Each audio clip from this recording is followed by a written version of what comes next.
ಇದೀಗ ನೀವು ನೋಡ್ತಾ ಇರೋದು ವಿಧಾನಸೌಧ. ಇದು ಬೆಂಗಳೂರಿನಲ್ಲಿ ನೋಡಲೇಬೇಕಾದ ಸ್ಥಳಗಳಲ್ಲಿ ಒಂದಾಗಿದೆ. ಬೆಂಗಳೂರಿನ ಪ್ರಸಿದ್ಧ ವಿಧಾನಸೌಧದ ಬಗ್ಗೆ ಯಾರು ಕೇಳಿಲ್ಲ? ಅಂಚೆ ಚೀಟಿಗಳು, ಕರೆನ್ಸಿಗಳು ಅಥವಾ ಪತ್ರಿಕೆಗಳಲ್ಲಿ ಮುದ್ರಿತವಾಗಿರುವ ಸಾಂಪ್ರದಾಯಿಕ ಕಟ್ಟಡಗಳಲ್ಲಿ ವಿಧಾನಸೌಧ ಚಿತ್ರವು ಒಂದು. ನಗರದ ಪ್ರಮುಖ ಹೆಗ್ಗುರುತುಗಳಲ್ಲಿ ಒಂದಾಗಿರುವ ಈ ಒಂದು ಕಟ್ಟಡವು ಆ ಕಾಲದ ನಾಯಕರು ಹೊಂದಿದ್ದ ಭವಿಷ್ಯದ ದೃಷ್ಟಿಕೋನಕ್ಕೆ ಇಂದಿಗೂ ಉದಾಹರಣೆಯಾಗಿದೆ.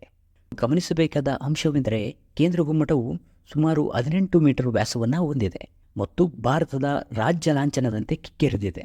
ಪ್ರತಿಮೆಯ 4 ಸಿಂಹಗಳನ್ನು ತೋರಿಸುವ 3 ಆಯಾಮದ ಲಾಂಛನವಾಗಿದೆ. 3 ಮುಖ್ಯ ಮಹಡಿಗಳು ಮತ್ತು ಮೇಲಿನ ಮಹಡಿಯೊಂದಿಗೆ ವಿಧಾನಸೌಧವು ಭಾರತದ ಅತಿದೊಡ್ಡ ಶಾಸಕಾಂಗ ಕಟ್ಟಡವಾಗಿದೆ.